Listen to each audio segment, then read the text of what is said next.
Hello beautiful people, welcome to my channel. This is, what if Issei was born into a high-ranking devil family like Rias Part 2. Please support the author Drake12 for this awesome fan fiction. Looking up at his father Issei was both confused and worried. What do you mean, we have a problem? Issei asked his father. Lord Hyoudou hadn't changed much over the past 10 years. His youthful appearance seemed everlasting mainly due to his devil heritage and his expertise in magic. The only thing that had changed however, was that he no longer had to look down to look his son to see his eyes as Issei had grown to be about the same height as his father. It has to do with your engagement, Lord Hyoudou replied to his son. What about it, is everything okay? Issei asked beginning to worry. Issei go get Rias, we need to talk, Issei father said seriously while looking at him. As Issei left the living room where his father was standing, he walked until he reached the bottom of the stairs. When he walked upstairs he noticed that Rias' bedroom light was still on. Knock, knock. Rias, are you awake? Issei nervously asked. Yeah, what's up? She said as she opened the door, revealing her pink nightgown. As Issei stood there admiring the woman that returned the love back into his heart after the death of his mother and the one that he has loved for so many years as both a friend and his future wife. He always believed that her beauty was unparalleled, not even the most beautiful goddess such as Freyja or even the angel Gabriel who was considered the most beautiful angel in heaven could compare to Rias. Issei, Rias said wondering what Issei wanted this late at night. Oh, Dad's here, he has to speak to us about a problem, our engagement, he said after standing there remembering what he was there for. A problem? Rias replied shocked. Hey, before we go I want to give you something, Issei said as he grabbed Rias's hand. Yeah, what is it? Rias said confused. Before Rias could even finish her sentence, Issei had smashed his lips against hers, sinking into his embrace. Rias placed her hands around his shoulders pulling him closer. Breaking the kiss, the two teenagers blushed as they looked at each other. What was that for? Rias said seductively as she attached her lips onto Issei's neck. Just to show you that no matter what happens I will always love you, Issei said as Rias detracted herself leaving a hickey on his next. I know you love me and I love you just as much. Hey, you know that was the first time you kissed me without me kissing you, Rias said as Issei gave Rias a hickey on the opposite side to his as he blushed. As Issei and Rias arrived back downstairs, they noticed that Issei's father was sitting on the lounge waiting for the two to arrive. Lord Hyoudou, Rias said while bowing. Rias, how many times have I asked you to call me Guru or Dad? He replied, not trying to laugh. When Rias heard what Guru said she could help but blush. She began to remember all the times that both her and Issei's father kept trying to persuade others' child to call them father or by their first name. Dad, what's the problem? Issei seriously. Well, your engagement has come under fire, his father replied with his head looking towards the ground. How and why? Rias replied looking equally as confused as Issei as she grabbed his hand. The elders believe that marriage arrangements should only be between families of the 72 pillars. As you may know or may not know, the Hyoudou clan is not considered part of the pillar families anymore, Lord Hyoudou said looking at the two teenagers. Anymore? Rias said as she looked at Issei. The house of Hyoudou was not always been known by such a name.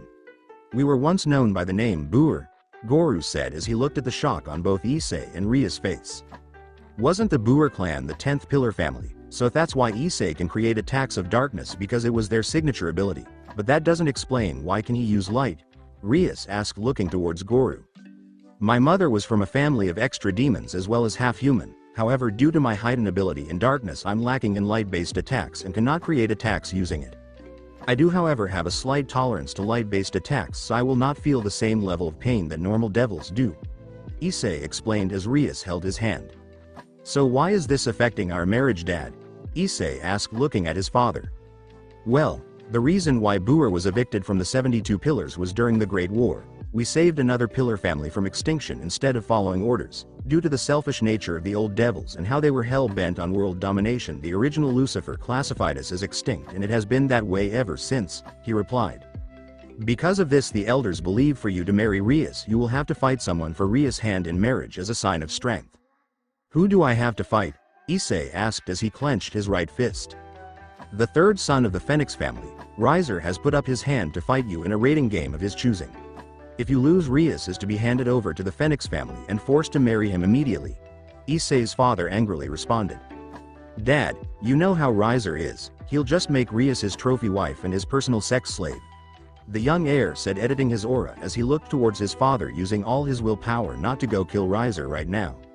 I know you're mad, son. Both myself and Rias' parents feel the same. However, if you win, your marriage would be allowed to go ahead and the Hyoudou clan will be reinstated into the 72 pillar families under the name of your choosing and will not be considered as extinct anymore.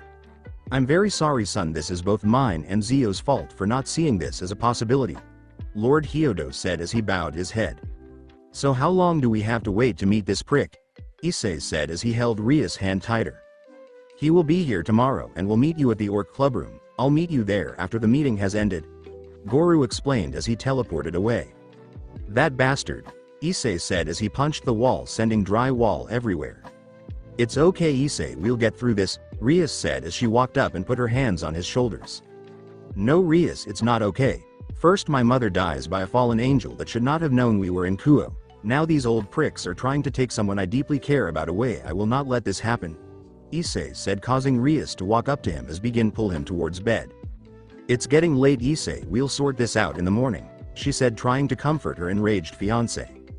As Rias began to lead Issei back upstairs, he stopped suddenly. Rias, I just have a quick phone call to make about tomorrow, he said as he dived into his pocket and retrieved his phone. Okay. It's going to be okay, she replied as she gave Issei a quick kiss on the cheek and proceeded to continue up the stairs. As Rias walked upstairs and entered her room, Issei began to dial a number on his black iPhone. Ring, ring. Hello. A feminine voice replied, coming from the other end of the phone. Hey, it's me, we have a problem. Would you be able to be at my location at 3:30 tomorrow afternoon? Issei replied. Yeah, it should be fine. Is there anything else? She replied.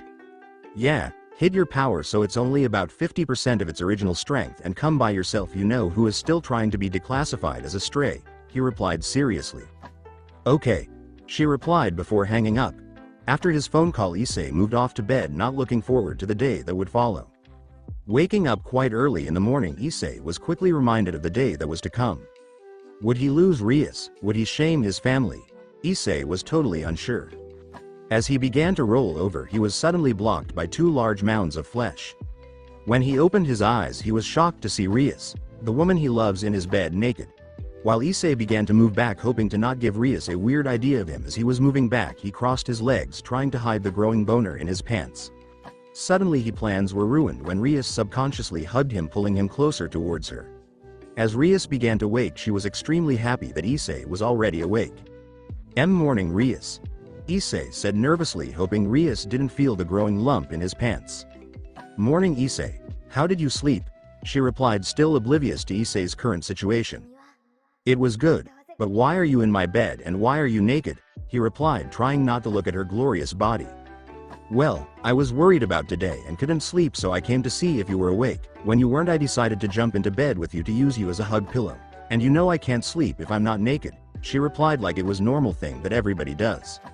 As she began to hug Issei closer and closer to her bountiful chest, she suddenly felt a large lump pushing up against her thighs. When she looked towards Issei, she noticed a massive blush developing on his face. Issei, she said in a calm but dominating tone. Why yes, he replied nervously. As that little Issei I can feel up against my leg, or should I say not so little Issei, she said as a seductive tone as she ran her fingers down his toned chest. I'm sorry, Rias, I didn't mean to. It's just that I think you're the most wonderful person in the world and you're drop dead beautiful as well, he replied, trying not to get in trouble. As he closed his eyes preparing for death, he suddenly felt Rias put her hands down his pants as she climbed on top of him. I'm not mad, silly. I'm actually quite pleased, as sleeping next to you caused me to have a naughty dream last night. Do you think something dirty might happen? She replied as she began to stroke Issei's cock. As Rias and Issei began a heavy makeout session, Issei moved his hands onto Rias' chest, causing her to jump at his audacity, causing her to blush. As the two continued for a few minutes, Rias began to move down Issei's neck and upper body while she continued to lick him. When Rias was about to reach to pull Issei's boxers down, a sudden noise scared the both of them.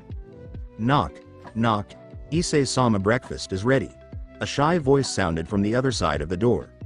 When Asia proceeded to open the door, her innocent mind was stained with the image that she saw in front of her. Rias was completely naked. Issei's cock was half out and in Rias' hand, while her other hand was beginning to pull the rest of his pants down. Issei, on the other hand, was laying half naked with a hand on Rias' head and the other on her boob. Asia, Issei said in shock and embarrassment. When Issei spoke, Asia suddenly ran downstairs like she hadn't seen anything. As Rias and Issei looked at each other, they both laughed. Issei, I think we better go have breakfast before poor Asia tells Akeno what she just witnessed. When Rias and Issei arrived down in the kitchen, they noticed that Akeno and Asia were already sitting at the table. As the four teenagers continued to eat, Asia decided to break the silence. Rias-sama, can I ask you something? Yeah, what is it? And Asia, and call me Rias, please, she responded in a happy tone. Oh okay, would you be able to make me a devil? Asia said, shocking all at the table except Akeno, as they were talking about it this morning. Why would you want to do that? Rias replied, shocked. Well, you see, I have lived at the church my whole life. However, one day I saved a man who turned out to be a devil by accident. Because of this I was expelled from the church. That was why I was with the fallen angels. However, I now realize that the church doesn't care for me anymore, and I know that you and Issei are both good people, Asia said as she looked at Rias. Are you sure, Asia? There's no going back, Rias replied as she pulled a bishop out of her skirt pocket. Yes, she replied happily. A bishop? Akeno said, looking at Rias, who smiled. Yes, her magical power is one that rivals your own, Akeno, Rias said as Akeno smiled. Very well, in the name of Rias Gremory and the Gremory clan, I call to you, Asia Argento, lend me your soul and become my bishop and trusted healer. When Rias finished her spell, the bishop piece sunk into Asia's chest, making her a devil. Kuo Academy. When Issei, Rias and Akeno arrived at the front gates of Kuo, the whole school turned at the sight of the two great ladies. Screams of happiness and joy soon died down as most of the boys noticed Issei standing arm in arm with both girls. Asia would be transferring in 2 weeks, so she just stayed at home and did housework as the others went to school. Akeno, I demand you let go of Issei this moment. He is my fiancé and I will not let you near him even if you're my queen, Rias told Akeno, not caring who heard. Era, are you jealous, Rias? We both know Issei likes boobs, and remember, mine are bigger than yours, Akeno replied, both teasing Rias and Issei. Wait, what? How did you know I liked boobs? Issei replied, looking at both girls. Well, remember when Akeno and I started to develop in young women? Every time you came over you could keep your eyes off them, Rias said as she began to laugh, causing Issei to blush. Wait, what, you knew? Issei said in embarrassment. Yep, Akeno said, continuing to tease Issei. When the three young devils arrived in the main hall of the new school building, the three said their goodbyes and went their separate ways. As the day went on, Issei could help but get more and angry. Before Issei knew it, an announcement sounded over the loudspeaker. Issei Hyoudou, please come to the Occult Research Club now. Before the teacher dismissed him, Issei was already halfway to the club. He arrived. Issei was greeted by Rias and the rest of the orc, as Issei moved and sat next to Rias. While he was walking over to the couch, he noticed Grafia standing next to Rias. Grafia was a young female devil that appeared to be in her early 20s. She had silver hair that was plaited down to the bottom of her back with 2 plaits on the front of her face as well. She had a figure that rivaled Rias and Akeno, and she wore a French-style maid outfit that emphasized that figure. Grafia was one of the only 3 people that Issei was truly scared of. The others were Sirzek and Rias for obvious reasons. She was also known as the strongest queen and could rival the current Leviathan in terms of power. Grafia, it's a pleasure to see you again. How are you and Milikas? Issei said as he bowed politely. It's good to see you too, Issei. Both Milikas and myself are well. However, I wish we could meet each other again on happier terms, she replied. Just as Issei sat down, a massive orange symbol erupted into from the floor. Riser has arrived, the unknown figure stated as he left the transformation circle. As he walked over to the lounge, both Rias and Issei couldn't help but give the man death stares. Riser was a young man appearing in his early 20s. He had short blonde hair. He was about the same height as Issei, however possessed a lean muscular build. He wore a maroon suit with an open white dress shirt, just emphasized his prickish attitude. Rias, my dear, how are you? Riser said as he finally sat on the couch. What do you want, Riser? And I am not your dear, Rias demanded. What I want is you, Rias, he said, causing Issei to growl at him. Well, I'm sorry to say you can't have me. My heart and body belong to Issei and Issei only, Rias said, causing Issei to climb down and Riser to laugh as he stood up. Rias, listen to me, our pure breed race is dying out. That's why the elders demand a marriage between Gremory and Phoenix. This low-born trash should know his place and roll over and die, Riser stated, looking towards Issei. Slap. The sound of the slap echoed throughout the club room, as Riser placed his hand on his cheek where Rias had slapped him. Don't you ever call Issei lowborn trash, he is 10 times the man you are even if he comes from an extinct clan. Rias stated as Riser looked at Issei with a massive grin. Then I have no choice. Issei Hyoudou no Issei Buer, I challenge you to a rating game for the hand of Rias Gremory. If you refuse, Rias will be mine to do so as I please, and it will finally show your true colors as a coward. Riser stated as he clicked his fingers, making his peerage appear. Riser's peerage consisted of an all-female lineup. As Issei looked towards the peerage, he noticed that Riser's peerage, or harem that Issei nicknamed it in his head, consisted of every type of girl. His queen was the big tit member, the 2 sets of twins who fitted into the lowly and cosplay categories, and the other girls filled most of the other categories. While Issei continued throughout his peerage, he was utterly appalled when he noticed a small girl with twin blonde drills. Standing up, Issei shocked both Rias and Riser. Looking towards Riser peerage, he began to move closer. As Issei walked over to the girl, he began to look at her closely. "What do you want, Lord Hyoudou?" she asked, faking her arrogance. "Lady Revel, it's a pleasure to meet you. Your pig of a brother hasn't tried to have his way with you, has he? Because if he has, I'll beat the living shit out of him right now." Issei asked as kissed Ravel's hand, causing her to blush. No, he hasn't," Revel replied, nervously, shocked that he would care about her well-being. "How dare you touch my sister, you pig?" Riser yelled at Issei. "Look who's calling the kettle black," Issei replied, causing Rias, her peerage, and even Grafia to giggle. When Issei returned to his seat next to Rias, Riser began to speak. "So do you agree?" he said, pointing towards Issei. "Yes, however, if you are as strong as you said you are, Revel will not have to participate in this fight," Issei said, causing both Riser and Revel to be shocked. "Are you scared of facing 2 Phoenix?" Riser said with a smug look on his face. "No, I just don't want Revel to be hurt because of your ego," he replied, causing Riser to change the subject and Revel to blush again. "Anyway, trash, where is your peerage, because all I see is Rias servants, or doesn't anybody want to join you, pathetic family?" Riser said with a massive grin on his face. Just as Riser had finished his smug comment, a black magic circle appeared in the middle of the room. Out of the circle came a young girl about the same age as Issei with a figure that was almost identical to Grafia's. "It's good to see you, Vali," Issei said, shocking Riser.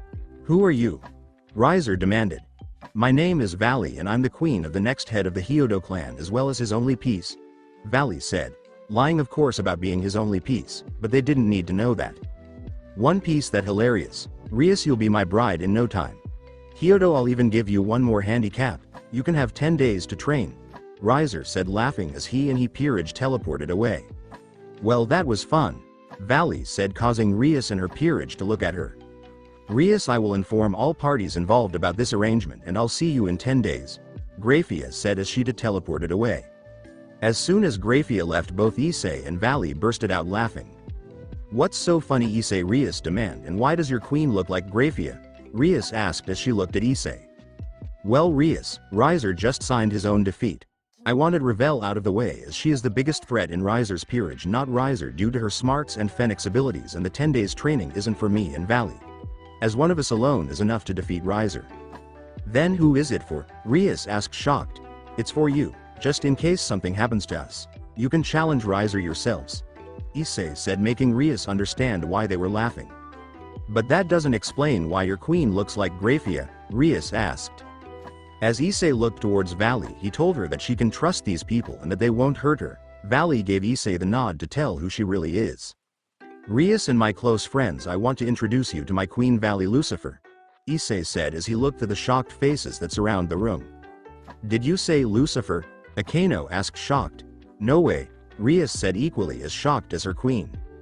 "Yes, my grandfather is Rizavam Levon Lucifer, son of the original Lucifer and the third known super devil. But please keep it in this room, only a few others know who I truly am," Vali said, deploying her 8 wings.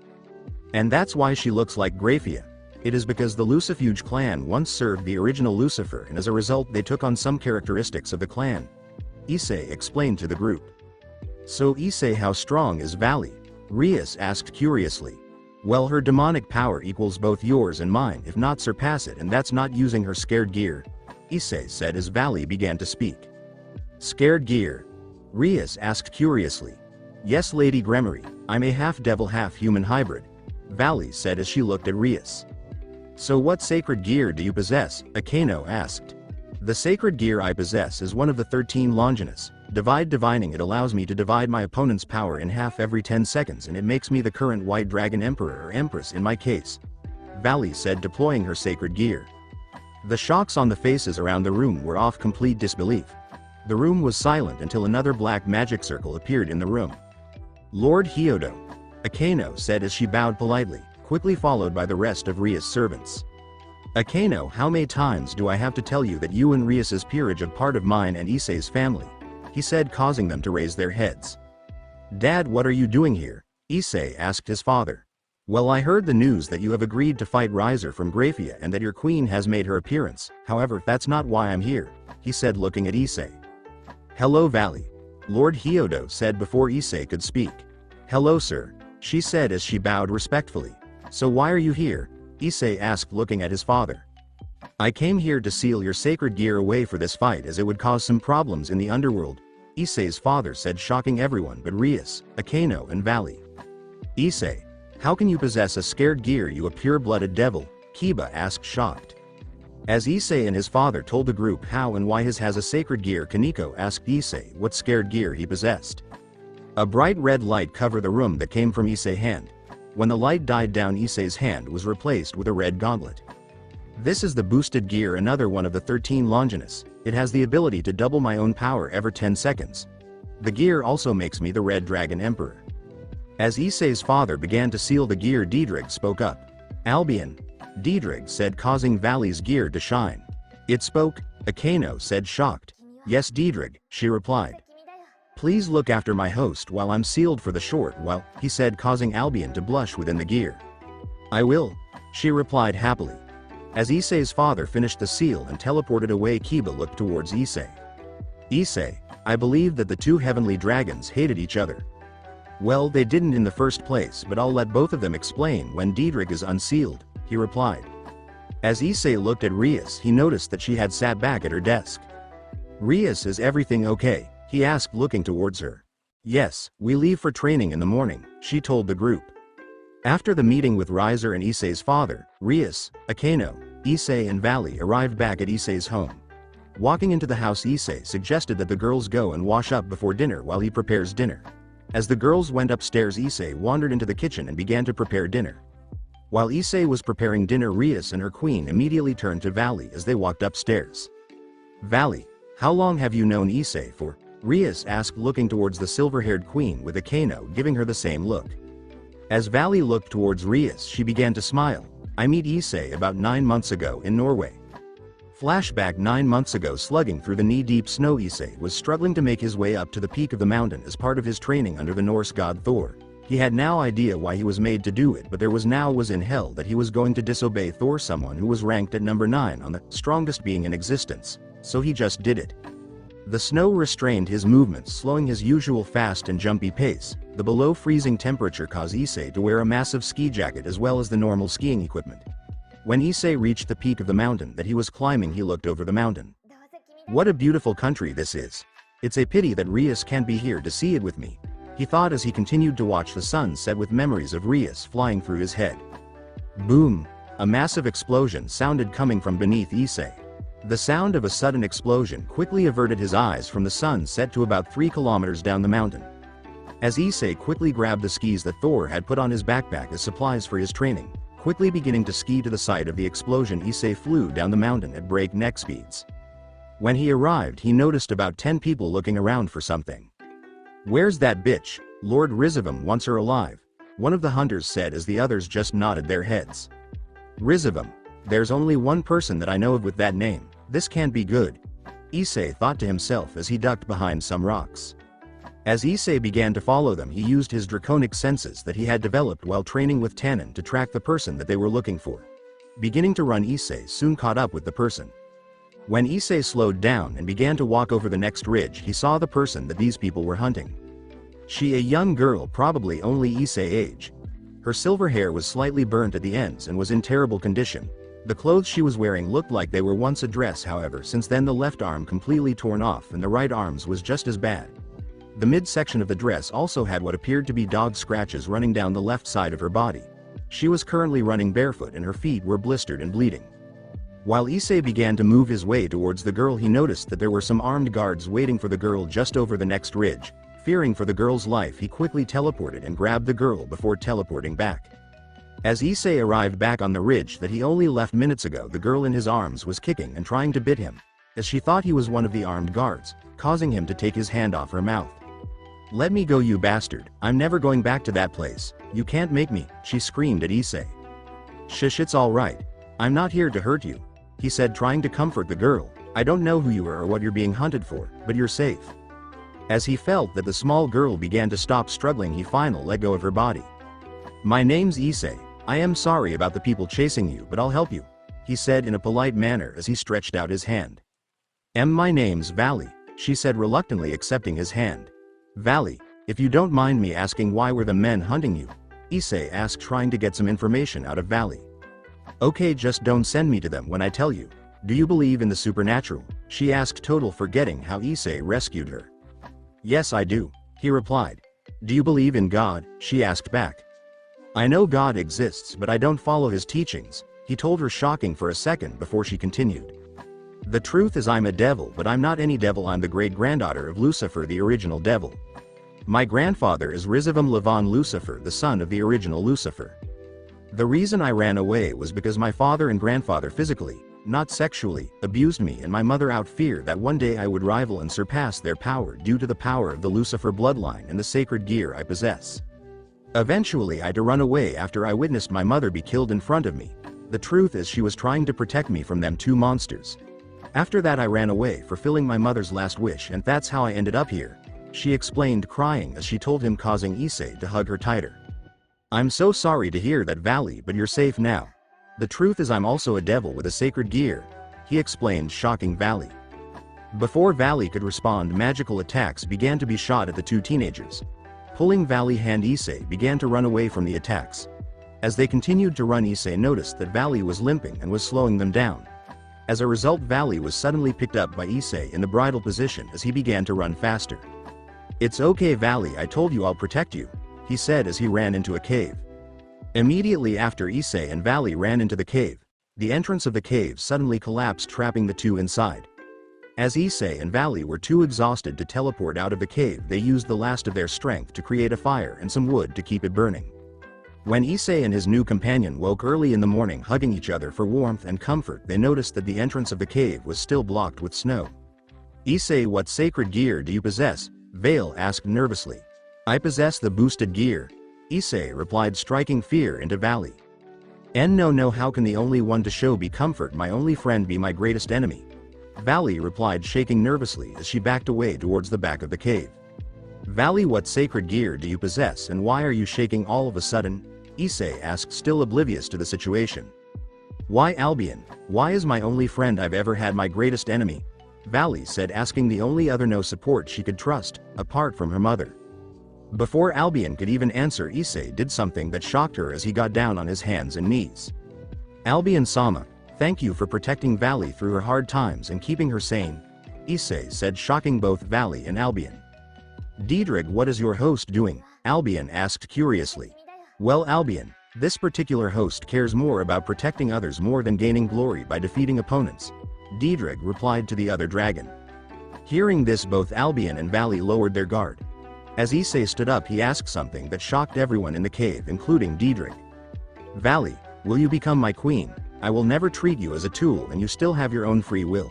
All I ask in return is you make new memories, happier memories," Issei said as he held out a mutation queen piece. As Vali looked at the piece for a while, she eventually agreed, becoming Issei's first piece. Flashback end. What happened next? Akeno asked with tears streaming down her face. "A few hours later, we were rescued by Thor and one other who I can't say, who were both surprised that Issei wasn't alone. However, I think I was more surprised to see the people who rescued us. Later that night I met your father, which shocked me even further, Rias, and he told me that I couldn't tell anyone who I really was and that you were engaged to Issei, although that won't stop me from having a relationship of my own with him," Vali said as she blushed, causing Akeno to laugh and Rias to get flushed. "What did you say, Vali?" Rias demanded. "Era, it seems another rival has challenged you, Rias," Akeno said, still giggling. "What do you mean another? Wait, not you two, Akeno. Listen, I'm going to make this clear. Issei is mine and mine alone. she said as she stood out of the bath with her hands on her hips.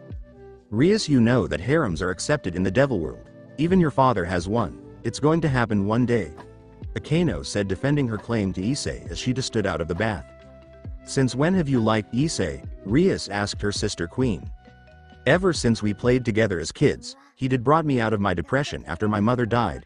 Akeno said, surprising Rias and causing Vali to look down depressed, making sure it was not noticed by the other two. Before a three-way battle broke out in Issei bathroom, Issei knocked on the door. Knock, knock. Yeah, the girls said as they sat back in the bath. Hey, I'm just gonna stick my head in and give you the towels that you forgot, plus dinner is ready. Issei said as Vali and Akeno blushed when they saw Issei while Rias just sat there confidently. After an uneventful dinner, the Issei went off to have a bath while the girls cleaned up. VVERRRVERRR, the sound of Issei's alarm going off in the morning woke the young devil up. As Issei proceeded to get out of bed, he walked down the hallway and had a shower. After having his shower, Issei placed his school tracksuit on, preparing for the next 10 days. When Issei arrived downstairs, he noticed that the three girls were already prepared for the 10 days of training. Rias was currently in the female version of Issei's school tracksuit. Akeno was wearing the female PE top with shorts instead of long pants, and Vali was currently wearing tights and a sports shirt. Morning, Issei. Rias said with an energetic smile, kissing him on the cheek. Morning, ladies, ready to start training, he said as he picked up some of the training gear at the front door. As Issei and the three girls arrive at the Orc Clubroom, Kiba, Asia and Kaneko were already there. How was your night with Kaneko, Asia? Rias asked happily. Good, thank you, she replied as she bowed. Let's get going, Rias said as they teleported to the foot of a grassy mountain. When they arrived, Rias began to tell the newer members that there is a Gremory holiday house at the top of the mountain, but only Gremories can teleport near it. As Rias and her peerage began to walk up the hill, a voice suddenly sung out. Wait, Rias, Issei said. Is everything okay? She asked, worried. Yeah, seeing that the walk will probably take 45 minutes to an hour, let's have this as the beginning of our training, Issei said as he pulled out some silver-colored bracelets. What are those? Akeno asked curiously. As Issei looked towards the group, he began to explain. These are gravity bracelets. They alter the gravity that is placed on the body at one time. When Issei finished his explanation, he began to hand them out to each of the devils present. Asia, you'll have yours set for 1.5 times the normal gravity. Because you're not much of a fighter and Rias healer, this will help your strength and stamina. It will also allow you to fight back if anything happens, Issei explained as he handed her the bracelet. Thank you, she said, turning it on and instantly falling to one knee. Kiba, as a knight, speed is your best friend, however you have a low defense. I'll set yours to 2 times the normal gravity and expect you to run up the hill 10 times by the time we reach the top. This will allow you to increase your speed. Your defense we will work on later, Issei explained as he handed it to the young man. As Issei continued throughout the group, giving Kaneko one with 3 times the amount of gravity and telling her that she is the opposite to Kiba, as she lacks speed but has a high defense, and how it would help her with her speed. Both Akeno and Rias got one bad that was 8 times the gravity. Issei told them that they need to work on the physical body rather than just magic. Issei and Vali, on the other hand, each received a band that made the gravity around them 15 times stronger than normal. I thought that I was the sadist, but it does feel nice, Akeno though, as she rubbed her thighs together before anybody noticed. As the group set up the hill, Kiba's speed was seriously slowed down by the bracelets as a clear cloud of dust appeared behind him. The others were not much better. Kaneko and Asia were heavily sweating. Rias and Akeno were trying to quicken their pace to get to the top faster.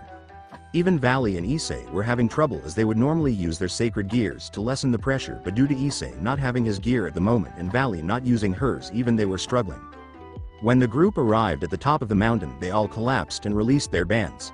While the group rested there of about 5 minutes, the time came when they entered the villa.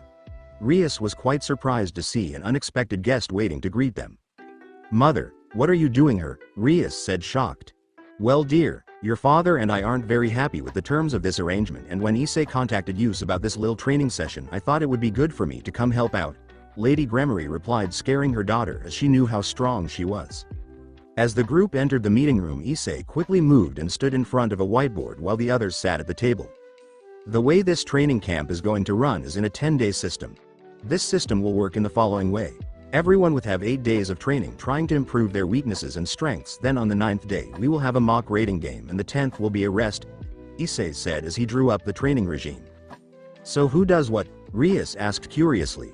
Rias, you'll be training with your mother, working on your power of destruction, learning to compress and attack with a higher level of control. Akeno, you'll also be with Lady Gremory, working on elemental magic rather than thunder. Before Issei could speak again, Lady Gremory spoke.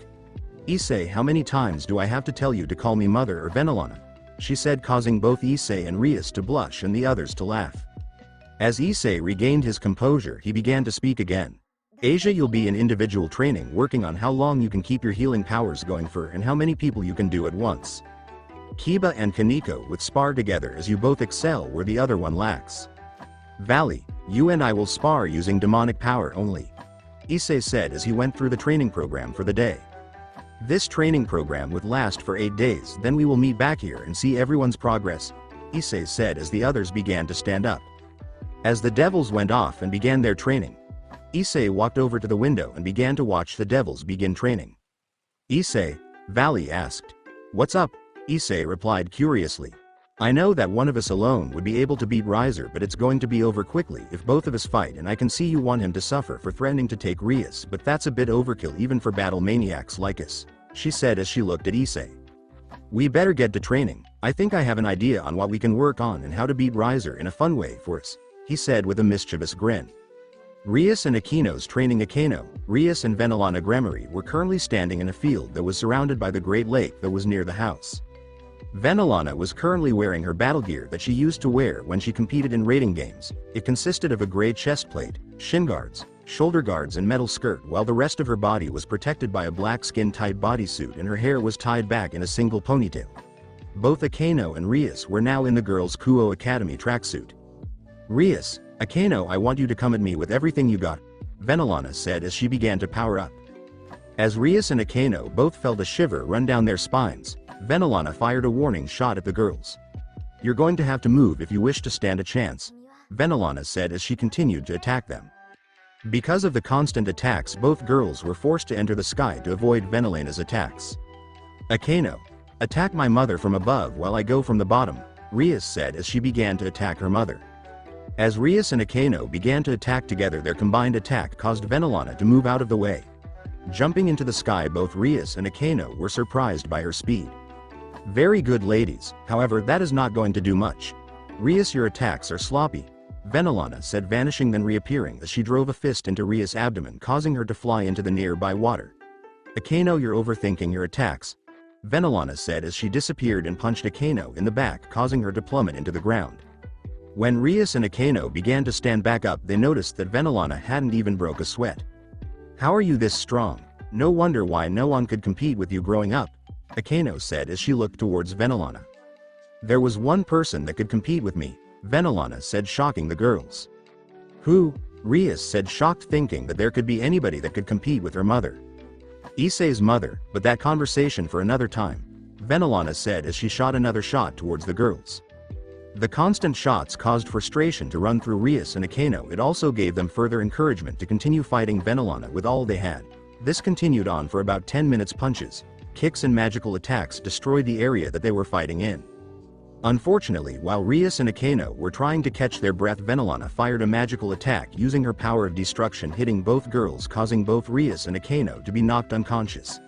As Venelana stood there looking at her daughter and her best friend, she could help but feel proud of both girls. They put everything they had in to fight her. When they wake up, I'll begin magic training, she thought to herself. Kiba and Kaneko's training. When Kiba and Kaneko arrived at their chosen battlefield, they were more than pleased at the rugged terrain. The battleground for the two was in the mountains just north of the house. It was a perfect battleground for both combatants as it consisted of trees that surround a small circular clearing. The small clearing consisted of large rocks and holes. Kiba could use his speed get away from Kaneko, however due to its small area, he would be forced to go on the defensive. Kaneko would enjoy the small space as she would be able to fight in her favored style, however she would have to increase her speed to hit him.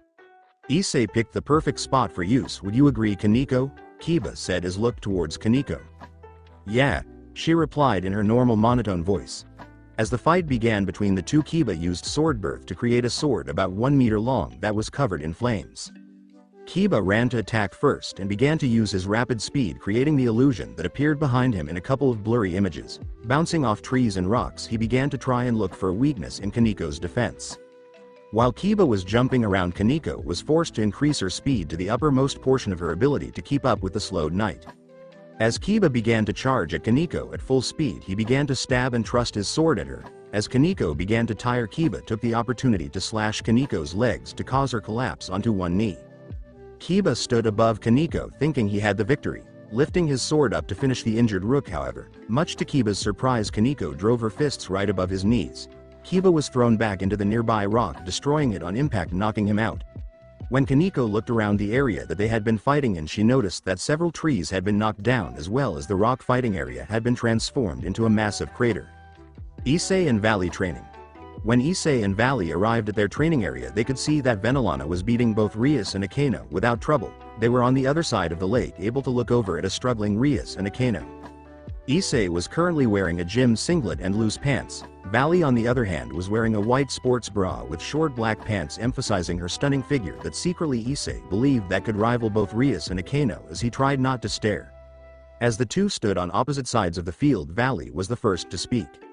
"So Issei, what are we going to be training?" she asked curiously as she placed her hands on her hips, secretly glad that it was just her and Issei. "Demonic energy only," he replied happily with a massive grin. As Issei and Vali began to power up, a black aura began to appear around Issei and a white aura with a tinge of blue appeared around Vali. The two lunged towards each other at full speed, blow after blow, kick after kick. The ground shook and cracked under the power between the two. Vali began to fly using her devil wings, getting some distance between her and Issei. When Vali was above Issei, she began to fire balls of demonic power towards Issei, as the ground around Issei began to crumble and he too was forced to enter aerial combat. Strikes of black and bluey white enveloped the sky, causing the other devils scattered across the grounds to look in wonder. For about an hour this continued until both combatants had used up all the magical power. After Vali and Issei had finished, the lake that they were fighting next to was twice the size and had a small island in the middle. 8 days later, after 8 days of painstaking training, Issei and Vali began to prepare for their mock raiding game against Rias. As the two peerages appeared on the lawn outside the house, the looks of determination and accomplishment was over everyone's faces. "Okay, for today's spar, it's a team versus team challenge. The battle will end when one king either surrenders or is defeated," Venelana said, creating a barrier beginning the battle. "I hope you have improved," Issei said as he looked at Rias. "I was going to say the same thing," Rias retorted happily. "Vali, you know the formation and strategy for the battle," Issei said as he looked towards his queen. As Vali took to the skies, Akeno and Rias quickly followed. As the three began to battle, Issei began to look towards Kaneko and Kiba. "Let's begin," Issei said as he lunged forward. Using his speed, Kiba quickly evaded Issei. Kaneko chose to take the attack full on and using her rook defense survived the attack with only minor tears in her clothes and began forced only a few feet back. As Issei prepared to jump back, he was caught off guard when Kaneko grabbed his hands surprisingly fast. Kiba, using the time Kaneko gave him, created two swords, one of ice and the other fire. Charging towards Issei, Kiba successfully cut 2 slashes into Issei's chest, causing blood to seep out of the wounds. "Shit," Issei said out loud as he held his chest. While Issei was fighting Kaneko and Kiba, Asia was on standby, ready to heal her fellow peerage members if needed. Over the past few days, Asia had learned to heal various people at the same time, given that they were in a 20-meter radius to her.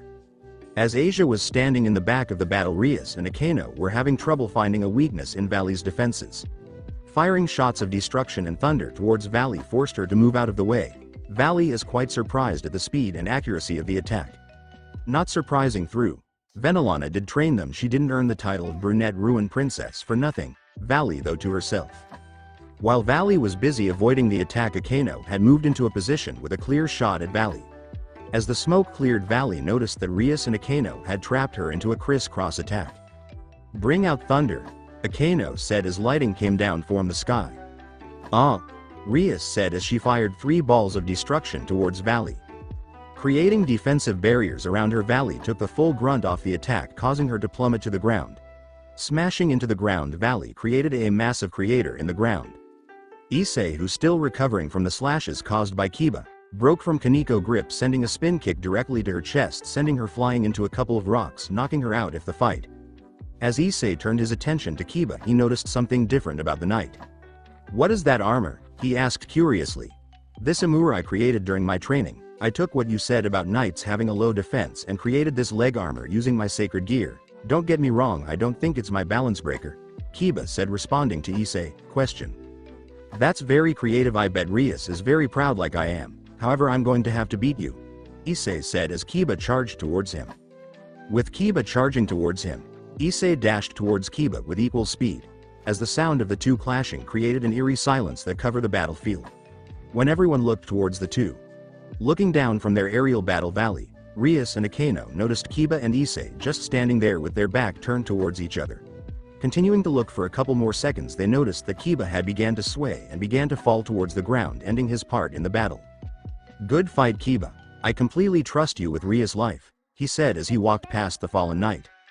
As Issei spread his wings and met the three ladies in the sky, Rias was surprised that Issei had two deep cuts on his chest. I'm pleased with the amount of progress them two have made. Even Asia has made an extreme jump in regards to her capabilities, Issei said as he looked at Rias.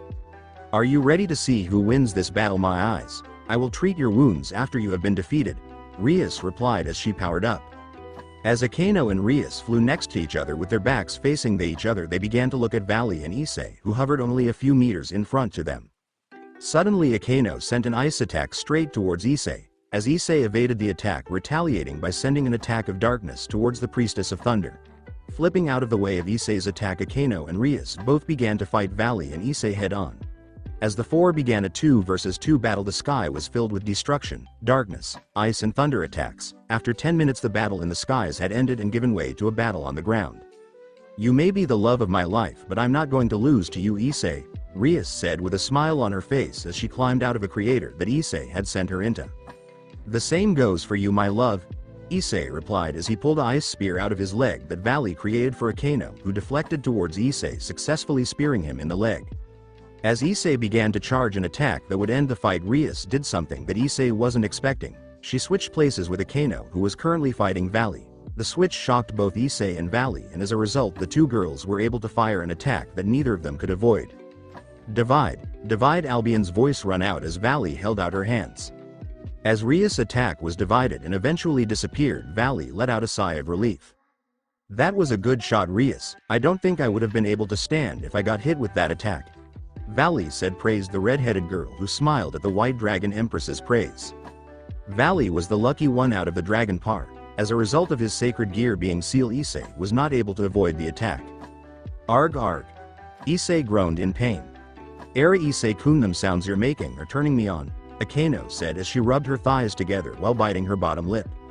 Rias, by any chance is Akeno a sadist? Vali asked nervously, looking towards the raven-haired queen. Yeah, Akeno is the biggest S&M fan I know. However, I know that she is both a sadist and masochist. I secretly call her the ultimate sadist when it's just us two, but she only gets this way around Issei, Rias replied with her hands over her eyes, not wanting to look at her queen have fun with her fiancé. While Akeno was drowning in pleasure watching Issei in pain, she failed to notice the snake of darkness that slithered around her legs. Bang! The large explosion caught Rias off guard, knocking both her and Akeno onto the ground. That's it, the fight is over, Venelana said. What, mother, you can't be serious, Rias said, outraged. I am. Issei won this battle, but I trust you will beat him sooner than you think, Venelana replied as she looked at her daughter, who gave her a foul look. With the fight now over, the devils re-entered the house. As the girls all went and had a bath, Issei and Kiba, who was now awake, stood there looking out to the world around them. Kiba, Issei said. Yes, he replied. I want you to promise me if anything goes wrong in my fight with Riser, I want you to escape with Rias and never look back. I'll be okay. But I know Rias won't leave me there if she had the chance to save me, Issei said as he looked at Kiba. Okay. But why? He replied. Just promise me, he said with a determined look. Yes, I will protect Rias with my life, he replied as he bowed towards Issei. As Issei and the rest of the devils went off to bed, Issei began to think of ways of not just beating Riser but humiliating him and the elders for trying to destroy his marriage with the love of his life. While Issei was deep in thought, he failed to notice the bed sheets beginning to move. As Issei felt a warm hand being placed onto his naked chest, he was surprised to see Rias. Rias, what's wrong? He asked, looking at his Crimson Empress. I'm worried, Issei. Tomorrow you and Vali are going to fight an immortal bird as well as 14 other devils. I have faith, but I still can't stop feeling worried, she said as she looked at Issei. Rias, my love, this is what I am willing to do to keep you and your peerage safe from not only Riser but any other dumbass devil or supernatural being that is willing to take you away from your home and family, Issei said as he gripped her hand. When both Rias and Issei finally fell asleep, a figure that witnessed the whole conversation could only smile. I'm truly happy for you, my lovely daughter and my future son-in-law, Venelana said as she walked off to bed. As the sun swung through the curtains of the Gremory master bedroom, embracing everything in its path into its warmth, the light gradually made its way to the bed, it causing its two occupants to stir. When Rias opened her eyes, she was happy to see the love of her life still asleep, continuing to pull her into his loving embrace. Looking at her future husband, Rias could help but nervously smile. Would she stay with Issei or would she just become some sex slave for Riser? She thought to herself as water began to swell in her eyes. You shouldn't worry, Rias. There is nothing to worry about, a sudden voice said, scarring the young lady slightly. As Rias looked up, she noticed that Issei was now awake and looking at her. Hugging her naked form closer to his body, she began to nestle her head into the gap between his head and shoulders. I know, but I'm still worried about you. You are fighting a phoenix, she replied, sinking deeper into his embrace. While Rias continued to talk, Issei began to move his hands out of Rias' embrace and down onto her perfectly developed backside. And where do you think you're going, mister? She replied in a fake pissed off tone as she looked into his eyes. It's alright, Rias. Vali and I have a plan to beat this asshole and shove it to the pricks we call elders, Issei replied, causing Rias to relax and accept the groping as she wrapped her hands around his neck. Knock. Knock. The sound at the door caused the two teenagers to remove their eyes from each other and to look towards the door, waiting for it to open. As the door began to open, Issei and Rias were both surprised to see Venelana Gremory standing there looking at the two with a smile on her face. Continuing to walk into the room, Venelana began to sit on one of the two armchairs that was in the room facing the two teenagers. When Venelana sat down, Rias began to look at her mother with curiosity. Mother, what brings you here this early? Rias asked, still in Issei's embrace. As Venelana looked towards her daughter, she couldn't help but giggle. Rias, did you know this is the very armchair that I used to breastfeed you and your brother in while your father laid in that very bed? She said, looking at the two confused teenagers. What's your point, mother? Rias said, starting to get a bit nervous regarding what her mother might next say. Well, dear, it's kinda ironic that your training camp is here, and considering that you are trying to hide your naked self behind Issei, who is only wearing boxers, I just think it's cute. Well, what I'm trying to say, Rias, is should your father and I be expecting more grandchildren for Milikas to play with? Venelana said, causing both Rias and Issei to turn red. Mother, Issei and I haven't even done that yet because we kept getting interrupted, Rias said, looking at her mother, who was trying not to laugh, causing Issei's face to deepen in color. Oh, so you two didn't have sex last night, Venelana said, causing Issei to speak up. No, we didn't. Both Rias and I were tried and fell straight asleep, Issei said, still nervously blushing.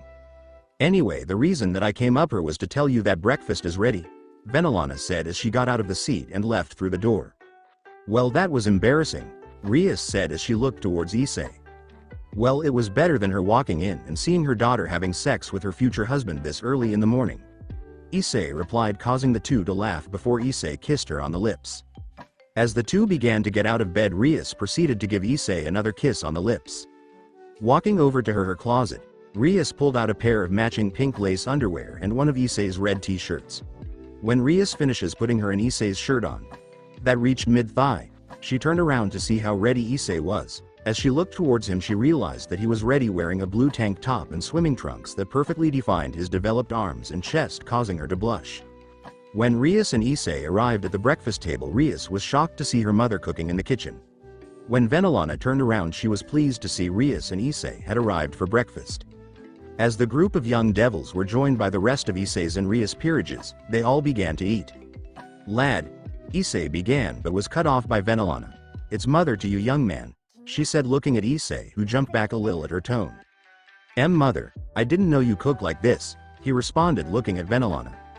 Well, son, before Zeoticus and I were married and were engaged, we used to cook together when we had date nights or when we went away for the weekend.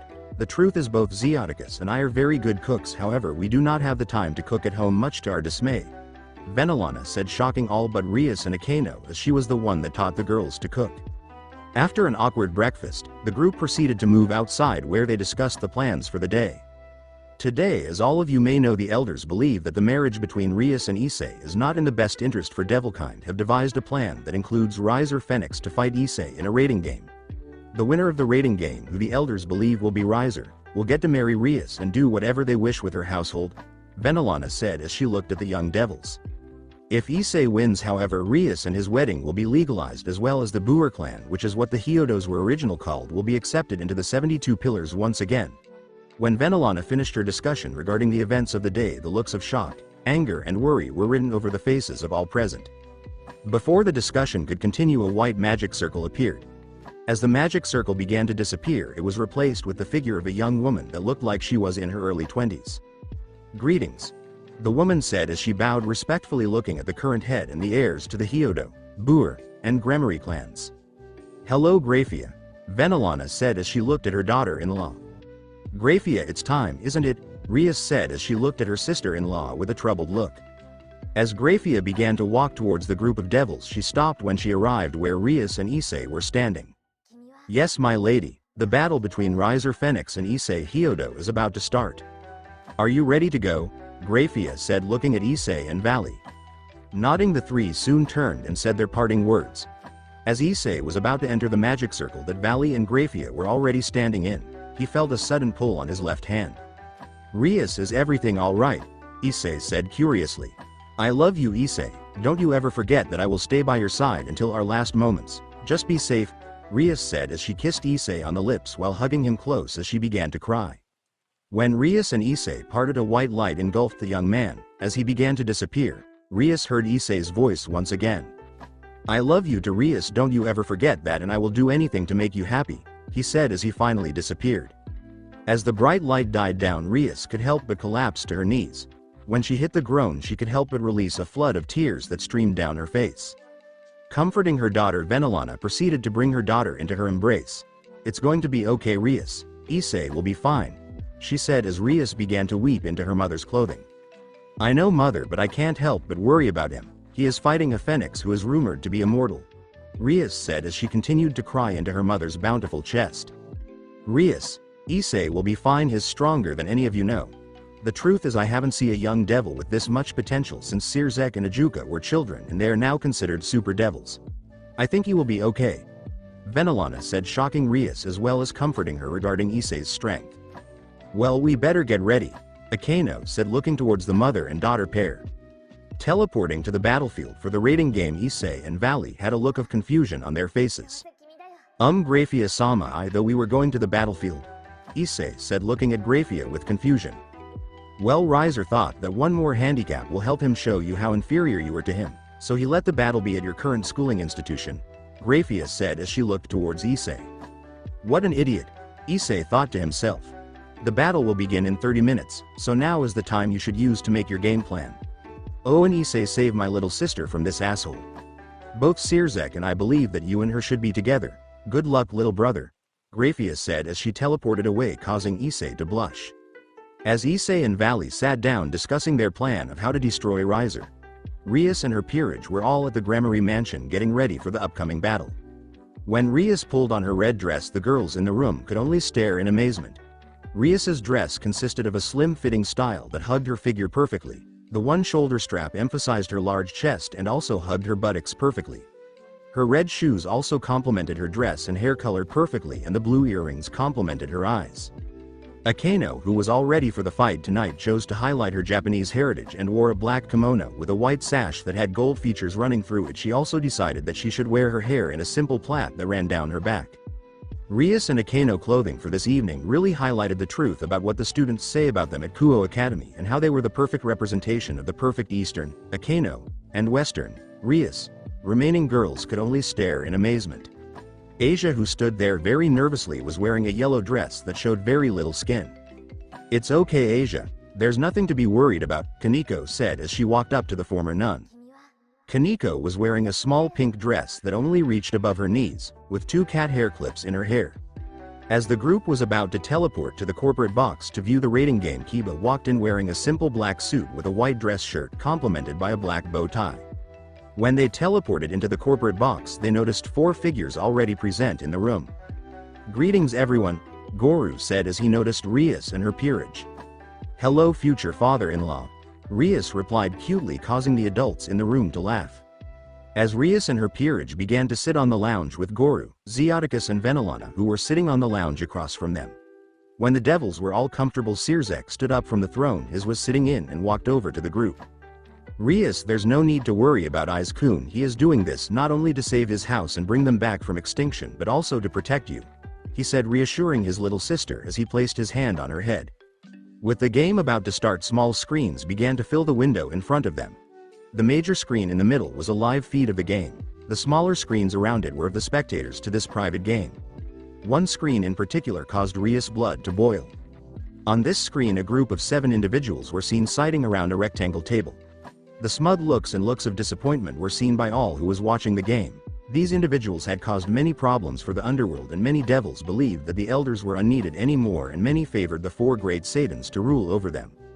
One man in particular almost caused Rias to burst. This man was known as Zekrom Bael. He was the first head of the Bael clan, and was one of the few remaining devils that fought in the Great War, and was one of the original Lucifer's generals. Because of this, him and his clan held the rank of Great King, placing them at the top of the 72 pillar families, and everyone knew he controlled the elders with his political power. This was not the reason that Rias was furious at the man. The man was one of Rias' ancestors from her mother's side. His dislike of the current Grammary children was well known, and it was mostly because of their expert skill using the power of destruction and how they had more ability using it more efficiently than the current Bael heir and his sibling, and this marriage between Phoenix and Grammary was just a plan to indirectly control the Grammary clan. As Rias' attention was pulled away from the elders and to the main screen, as Graphia's voice began to ring out, all attention was brought to the fight. Hello ladies and gentlemen. I am pleased to be the judge for this unofficial rating game between Riser Phoenix, third son of the Phoenix family, and Issei Hyoudou, heir to the Boer clan. Graphia's voice rung throughout the screen. Before Graphia could continue, a magic communication circle opened in the room where Rias was currently sitting. Lord Grammary. The husky voice rang through the room. Great King. Zeoticus replied, shocked.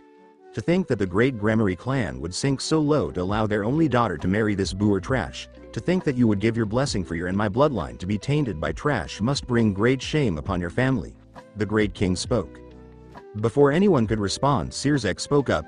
Great King, the first would watch your tongue if I were you. You wouldn't want to anger the most powerful devil to ever exist by offending his family. Sirzek said, referring to himself. Without a response, the magical circle disappeared, ending communication. I'm sorry for that, Goru. Lord Grammary spoke, looking at his best friend. It's fine, I've been getting it my whole life, but you would know seeing that we're played together as children, Lord Hyoudou replied. As attention retuned to the rating game, Graphia continued. My name is Graphia Lucifuge. I am the queen of our king Sirzek Lucifer and one of his most trusted allies. This rating game will be a peerage versus peerage fight. The game will start in 5 minutes. Be careful, Issei. Rias threw as she sat there worried about her future husband. Issei POV. As Issei and Vali finished their plans for the rating game, awkward silence filled the room. You're worried, aren't you, Issei? Vali said as she looked towards her king. Of course I am. It's not only my clan's reputation that I can return, but also Rias is also on the line, he replied, looking towards his queen. As Issei and Vali gave each other a hug and wished each other well in the game, Graphia's voice rang throughout the battlefield. The game will begin now. As Vali began to walk out the door of the orc, she heard Issei's voice. Vali, if you see Riser, I want you to retreat, he said with a grin of his face. Vali POV. As Vali proceeded to walk out the old school building, she began to lay traps along the path as she walked. Walking down the cobble path towards the gym, she began to feel the energy signatures of 4 people. When Vali walked into the gym, she was disappointed in the people who Riser sent to beat her. Hello ladies. Vali said, annoying the 4 people inside of the gym. What do we have here? Who are you? One of Riser's servants said as she looked towards Vali. My name is Vali and I am a queen in the service of Issei Boer, Vali said as she bowed politely. Riser was right. You are attractive, he's going to enjoy fucking you into submission, 2 of Riser's pieces said. Riser wouldn't know how to handle a real woman like me. Let me guess, you 2 are twins. Have you slept with your master? Vali said, trying to anger the twins as she ran her hand down her face. My name's Eel and my Nell, we are pawns in the service of Riser Phoenix, and yes, we have had the honor of sleeping with our master, the twins said. The 2 pawns looked like they were only in middle school. They were short and had messy shoulder-length green hair and very flat-chested. They wore identical clothing consisting of a white PE shirt and short tights. Oh, so Riser must have a small dick if he is willing to sleep with 13-year-olds. No wonder why his queen looks so sexual frustrated, Vali said, angering the twins. Feed up with Vali's taunting. The twins rushed Vali, deploying their chainsaws and igniting them. As the twins arrived at Vali preparing to swing to end the queen, the twins were more than surprised when they noticed a smile grow on Vali's face. Suddenly the twins were stopped in midair. As the pawns were confused to what stopped them, they noticed that Vali had her hand outstretched, grasping on their faces. Goodbye, Vali said coldly as she slammed the pawns together. Was all Vali said as she smashed the pawns' heads together, knocking the two out. Riser Fenix's 2 pawns retired. Grafia's voice rang through the battlefield.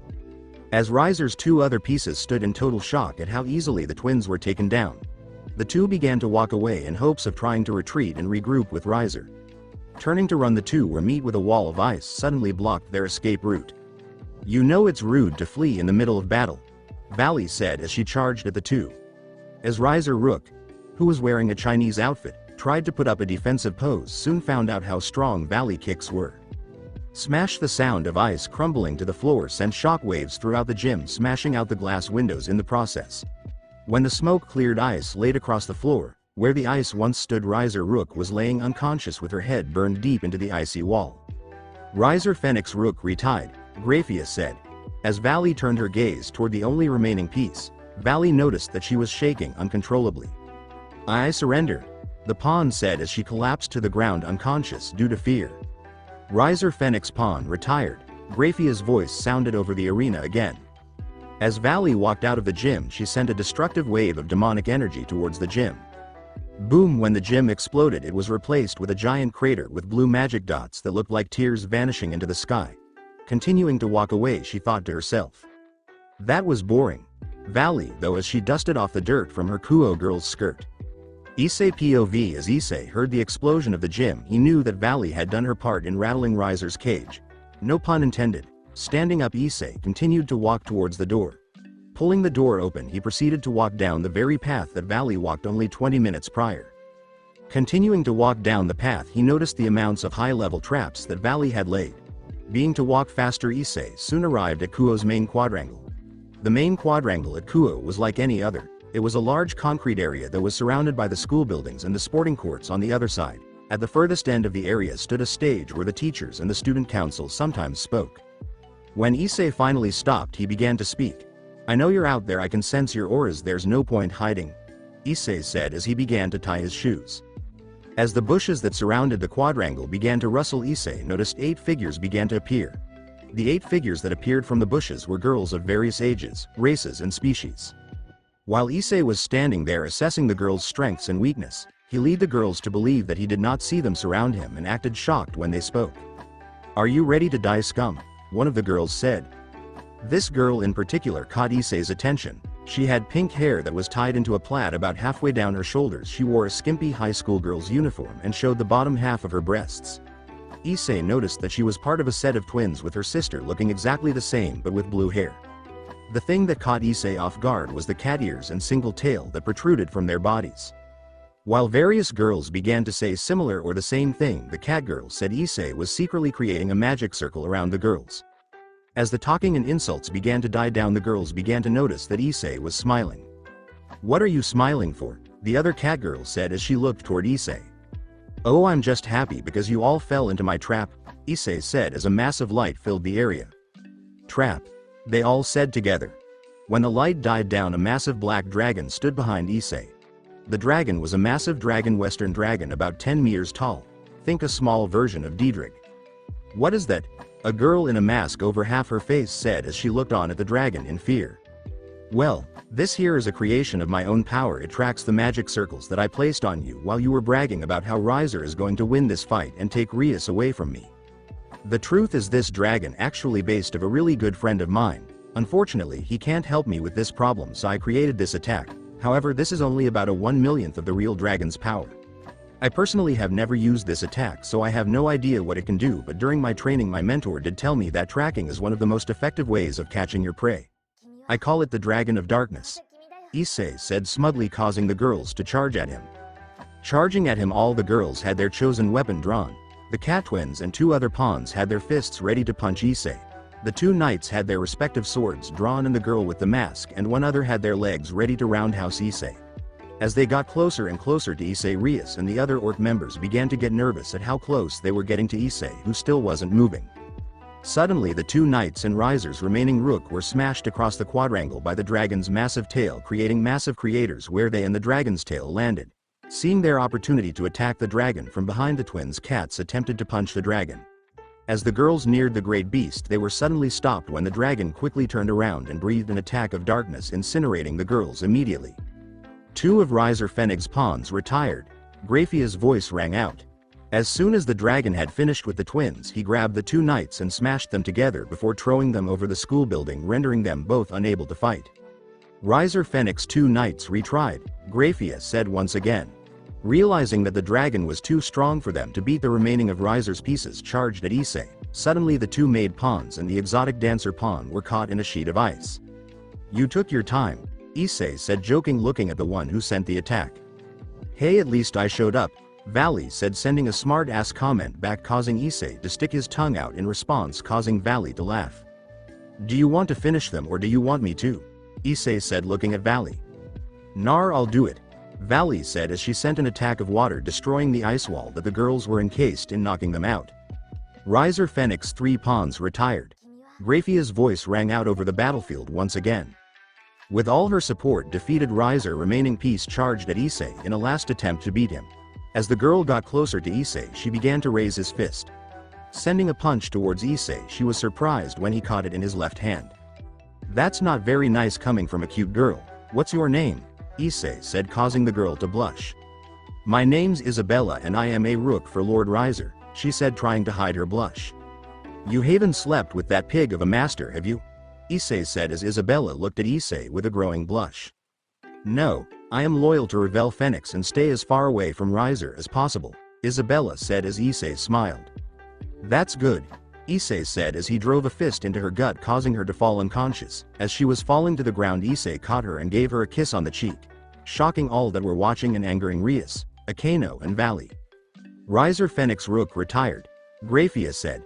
As the Isabella vanished, Issei began to stand up, looking towards Vali, that she was finishing another one of Riser's pieces hiding in the bush, noticing a blue aura beginning to appear around her. Riser Fenix Bishop retired. "Listen, mister. You are going to have to be taught a lesson later on, and I think Rias and Akeno will help me," Vali said, casing Issei to sweet for the first time in the game. While Vali and Issei were having their lovers spat, Riser and his queen appeared.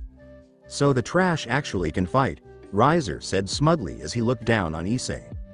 "You actually showed. I'm surprised that you could win this if Revel didn't fight," Issei said, causing a vein to pop out of Riser's forehead. "Don't talk too soon, peasant. I'm going to kill you here and now. Eubeluna, finish his queen. The trash is mine," Riser said as he looked towards his queen. Eubeluna created a massive explosive attack, sending it towards Vali. As Vali stood there, Eubeluna could help but smile when the attack exploded on impact. "That was a strong attack. You do deserve the title of Bomb Queen. However, it's my turn," Vali said, shocking her opponent as he walked out of the cloud of debris untouched. Vanishing out of sight, Eubeluna looked around the battlefield looking for Vali. Suddenly Vali appeared in front of the worried queen, stunning her with the speed that she appeared at. "Your battle ends, sir," Vali said as she plunged her fist into Eubeluna's stomach, sending her flying to the ground. When Eubeluna hit the ground, she destroyed the new school building that she fell through. "Forgive me, Lord Riser," she said as she pulled a small vial. Opening the small vial, she could help but laugh. "You're fucked now," she said as she poured its contents on her body. Glowing, Eubeluna's wounds began to heal. Looking towards Vali, she noticed a small smile appear. "Why are you smiling?" Eubeluna roared, looking at Vali. "Because you have just given me the one thing I wanted." As Vali finished saying what she was saying, a booming voice spoke. "Divide, divide," Albion spoke. "What's happening?" Eubeluna said as the effects of the Phoenix tears wore, causing her to lose conciseness. Riser Phoenix Queen retired, Grafia said. Back in the room that Rias and her family were sitting at. Looks of surprise filled the room. Not only did the effects of Phoenix tears be counted by, they were also totally reversed. Lord Gremory was perhaps the most shocked. Ria Tan, when did Issei get the White Dragon Empress on his side? He said, looking at Rias with disbelief. "About 9 months ago," she replied, looking at her father happily. Amazing, not only the Red Dragon Emperor, but the White Dragon as well, working with Devil Society and in the same peerage no less, he said, still in shock. Back on the battlefield, Issei was more than happy at the result of Vali's fight. Riser on the other hand was utterly furious, creating a fireball. Riser threw it towards Vali. As Riser's fireball speed towards Vali, he was shocked when Issei slapped it out the way. I believe this fight is between men. Riser, you do want to steal the love of my life away still, don't you? Issei said as he looked at Riser with utter hatred. Grafia, I retire. Vali said, shocking the crowd. Issei Hyoudou Queen retried, Grafia said in shock. As Issei and Riser looked towards each other, they both could help but smile. Riser thought that he was going to humiliate the trash in front of him and take Rias for his own. Issei on the other hand wanted to show Riser and the elders not to mess with the ones he cares about. The two began to flare their auras. Charging at each other, the two clashed together. As the two began to fight, flashes of orange and black filled the sky. A variation of kick, punches, throws and even a headbutt were thrown. As the punches and kicks contrived, Issei could help but smile. Finally he was going to put all of them years of training to work. Punching Riser in the face, Issei was pleased when all the wounds that he inflicted began to heal. You can't beat me, trash, everything you throw at me will be healed instantly. Riser gloated as he pushed Issei away from him. Good, so now you're like an everlasting punching bag, Issei said as he kicked Riser in the face. Suddenly the bright battles ended with a loud bang and a cloud of dust. As the crowd watched eagerly on the edge of their seats to see who was on the ground. When the dust cleared, all the elders were outraged when they saw Riser Phoenix on the ground coughing up blood. As Issei descended to the ground, he proceeded to walk over to Riser. Riser, this didn't have to end like this. You could have walked away from this fight and left my family alone, Issei said as he picked Riser up by the scruff of his neck before headbutting him. Why would I do that when I'm going to win? Riser said with a smirk, causing Issei to look Ronin curiosity. Zurmmm, the odd sound caused an awkward silence to echo throughout the crowd. Cough, cough. When Rias and her family looked down at Issei, they were horrified. Running through Issei's stomach was a light sword. The bright blue blade caused all in the audience to wince. Looking at Issei's current state, tears began to stream down Rias's face. Issei, no Jigoro, I thought Issei was immune to light, Rias asked as she began to sob. Our Rias, Issei does have a tolerance to light, however it does still affect him like any other devil, Lord Hyoudou said, just as horrified as Rias. Back on the battlefield, Issei was fading in and out of consciousness, when Riser grabbed him on the shoulder. How did you get that? Issei asked as he looked towards Riser. I went to that abandoned church you and Rias destroyed a couple of weeks ago and retrieved this. Trash like you deserves to be killed, Riser said as he punched Issei in the face, sending him flying to one of the few remaining buildings. Smash! The sound of Issei hitting the building almost broke Rias' heart. The love of her life was losing to a cheat and a pig. Booer, trash, don't worry, Rias will be in good hands with me, or should I say on a good dick, Riser said as he continued to walk towards Issei. I can't wait to fuck her senseless. Wait, I know I'll fuck her in front of you as she screams your name, Riser said, gloating as he walking in front of Issei. What did you say? Issei said as he began to get up. Oh, so the trash still has some fight, Riser said smugly. I said, what the fuck did you say? Issei screamed as a massive ball of darkness erupted around him, sending Riser flying backwards. Rias POV falling to the ground. Everyone was surprised when Lord Hyoudou hit the ground, sweating rapidly. Goru, is everything okay? Lord Gremory said, looking at his best friend. Diedrich is trying to break the seal that I placed on him due to Issei anger. I'm slowing it down, but Issei is doing something else in there, Lord Hyoudou said, scaring Rias. What will happen if he breaks out? Rias said, looking at her future father-in-law. Issei will probably enter the Juggernaut Drive, letting the power of a heavenly dragon loose and kill Riser instantly. That's not the worst thing though. If that happens, it will take both Sirzek and Ajuka in the super devil forms and the other two devil kings to stop him. Even then it will probably not be enough, but trust me, most of the underworld will be destroyed and Issei will die, Goru said, terrifying all present. Die, please Issei, be safe, Rias said as she looked at Issei. Normal POV being thrown back by the force of the attack, Riser was completely terrified. As the black ball of darkness began to shrink, everyone was surprised on what remained. Issei's body was replaced with one of pure darkness. His white skin had now transformed into pure darkness. His brown hair was also black and was moving in the aura that his body was emitting. The only source of light in Issei's body was two lighting bolt lines that ran from their origin. His eyes were pure white, angelic white. The lighting bolts ran from his eyes down his face and ran down his legs and arms. Shadow Drive, Issei said as he activated his attack. As Issei walked towards Riser, the ground began to crack. Whatever didn't crack was made completely smooth out.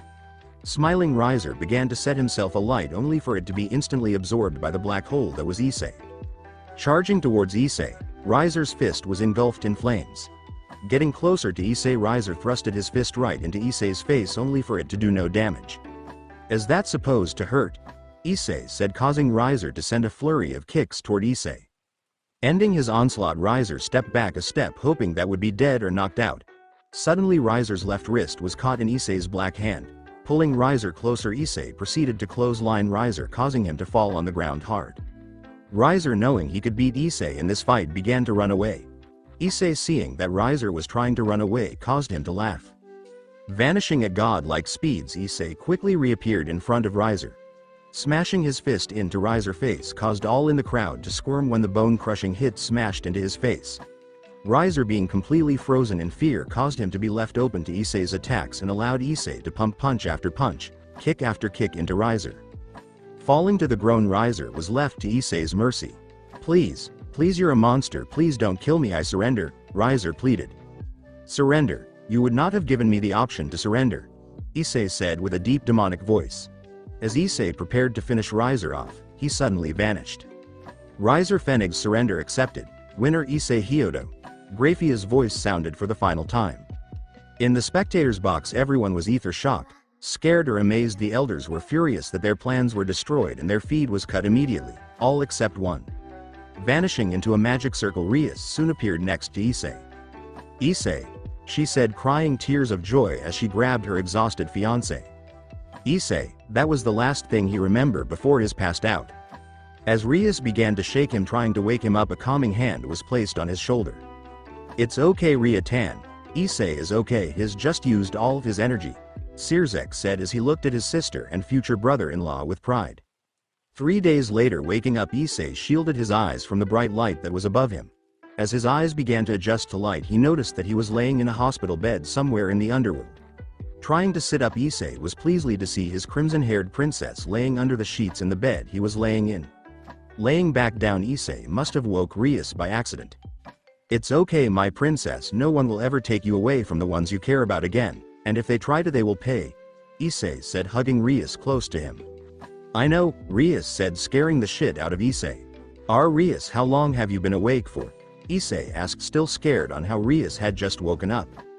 "Long enough to hear all them good things you said about me and how you will protect me," Rias said as she gave Issei a massive kiss on the lips, causing him to close his eyes. As Issei began to sink into the kiss, the doors of the hospital room swung open. Running into the room, Akeno and Vali quickly jumped onto the bed, squishing Rias and Issei in the process. "Issei," the two girls said as they hugged him tightly. Hugging the two girls back in appreciation, the two girls began to feel a shiver run down their spines. "You two get off my Issei," Rias said as she flared her crimson aura, scaring the two girls and Issei. "Well, this is lively, wouldn't you agree?" a voice suddenly spoke. "Oni-sama," Rias said as she recognized the voice. Turning towards the door, Issei noticed 3 figures standing there. Sirzek, Lucifer, Lord Gremory and his father. As the 3 men walked in, they all began to chuckle as they noticed how protective Rias had become of Issei.